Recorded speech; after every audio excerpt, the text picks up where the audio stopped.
I want the American people to understand that conservatism is not an ideology of feelings or romanticism, as some people like to say. It is an ideology of protecting the people and the people's rights.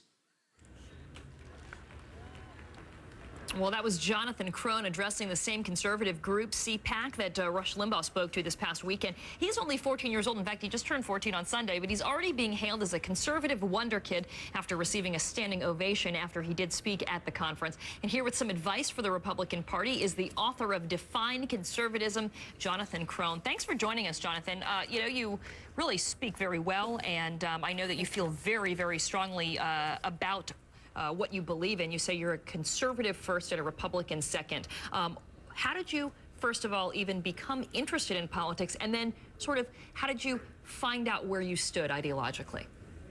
Well, look, the way I got involved into politics was really because of a Democrat filibuster in the United States Senate.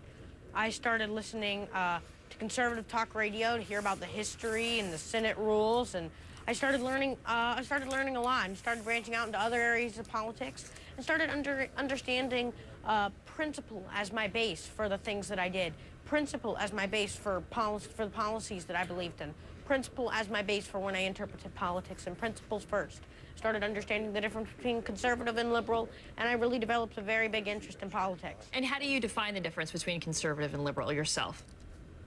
Well, first of all, I think that in many ways, there are a lot of liberals, especially in Congress these days, who, a lot of them, they have put power over politics and principle.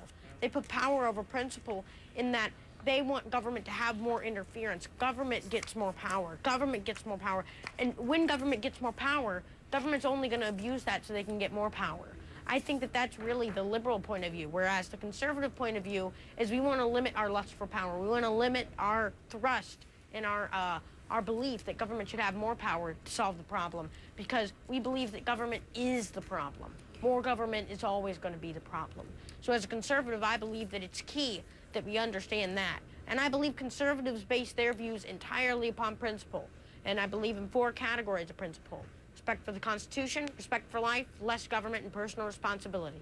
I think that people would agree with you on some of that. Some would argue, though, that perhaps the reason that you're saying you're conservative first and Republican second is that many people would argue that in the past 8 years, those principles were not followed in the Bush administration. I do think so. I think especially we saw a taste of the American people starting to see that the Republican Party is not always conservative. They're not synonymous always.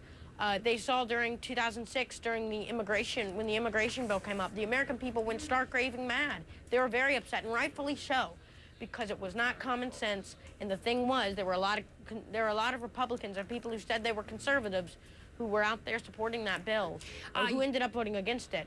But I think that with the stimulus package, the American people started seeing a change of heart in the Republican Party and going back to conservative principle. I want to ask you, because we're showing a picture right now of Rush Limbaugh, who was speaking at that conference and generated a lot of the headlines out of that conference, I guess you could say. What did you see him there, and what was the feeling and your opinion about whether or not he's the de facto leader, as many are saying, of the Republicans right now?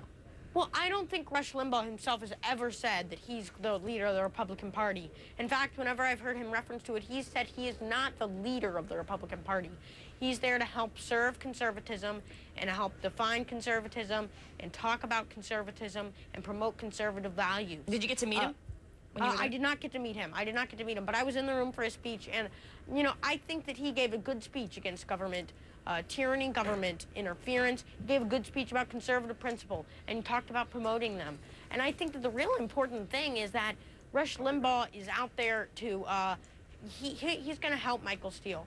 Michael Steele needs to do his job, and I think he is. I think Michael Steele needs to get out there and understand that he is the leader of the Republican Party, and he needs to continue to let other people help him, too. All right, and Jonathan, if you had one bit of advice for Republicans to get more young people into the tent, how do they get more kids like you excited and engaged in the party?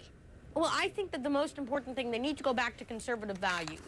I know a lot of kids who say that they can't get involved in politics because they can't vote. We need to encourage kids to get involved in politics now, not just tell them that they can't, but that they're not 18 yet, so they can't vote, and thereby they can't make a difference in politics. We can't promote that.